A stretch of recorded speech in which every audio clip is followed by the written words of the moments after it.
Welcome to the Tennessean Newsroom. I'm Dwayne Gang. I'm joined here by our business editor, Lance Williams, and we're going to kind of turn the tables a little bit, and I'm going to ask him some questions about a story that he had in Monday's paper. Of course, coming up next month in June is the big Bonnaroo Music Festival in Manchester. This has been going on for a number of years, and I guess it's really people are now starting to take a real close look at how much economic impact this music festival has to the region. So a study was done. What are some of its findings? Who did the study? What's kind of the big takeaway? Well, the study's actually done by a company called Gray Hill Advisors. They have offices in Austin, Texas, and New York. This is one of the areas where they said they've actually looked at several music festivals and kind of looked at their economic impact. So it's a key area for them.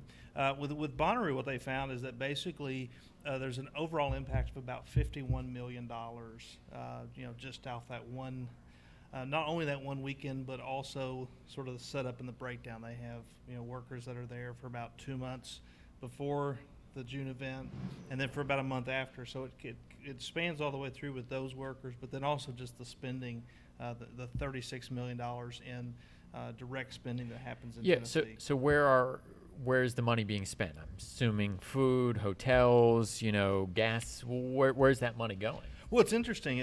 Not very much on hotels because everyone camps. because everyone Right. camps. It's much different than, for instance, it's interesting if you look at the CMA Music Festival. The economic impact is about $31 million.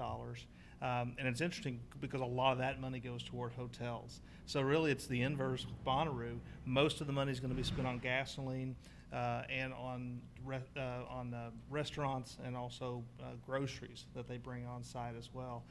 So it not only the spending is happening there in Manchester and Coffee County, but as it was interesting, the Coffee County mayor said, cars just don't pop up here all of a sudden.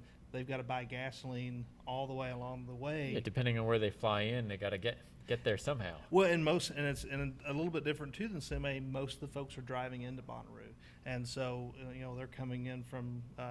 Obviously there's a lot of folks from overseas, but they actually have a lot of folks coming in from across the country, and especially the closer ones tend to drive.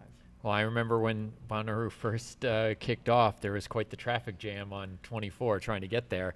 A lot of people are going to want to know, and particularly for kind of economic purposes, who is a Bonnaroo attendee. So did this study kind of get a sense of the demographics or get a sense of like who the average person is that attends the music festival? Mm-hmm. Well, and there were surprises.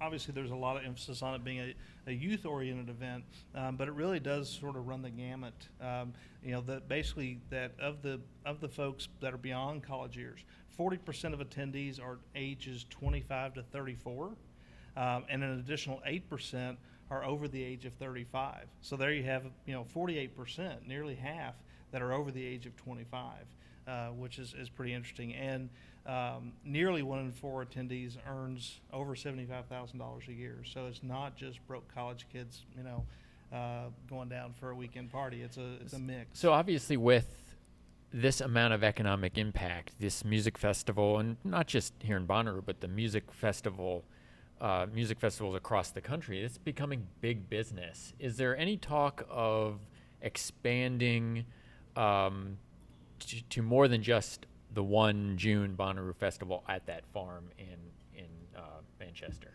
Well, and that's really sort of the big news that came out of all this beyond just the economic numbers.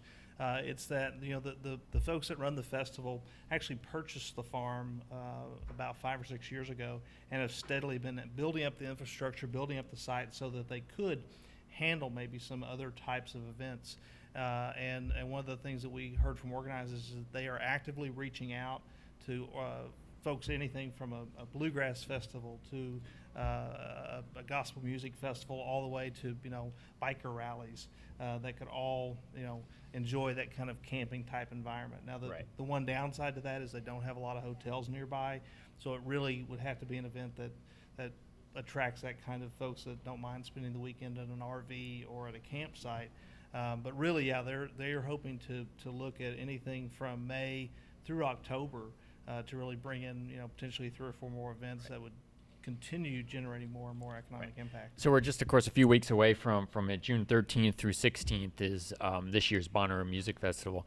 Shifting gears, one of the other kind of big national stories that people are keeping tabs on are kind of a scandal with the IRS and how the IRS was targeting conservative organizations when they applied for tax-exempt status, of course, with words like Tea Party or Patriots in their name. And we've got a protest going on, I guess it's supposed to start around noon today, that we're going to kind of keep tabs on. Of course, you can go live. We're going to cover that live at noontime today, so just tune into Tennessean.com for that.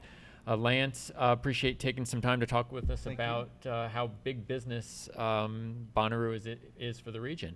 I'm Dwayne Gang. Thanks for watching.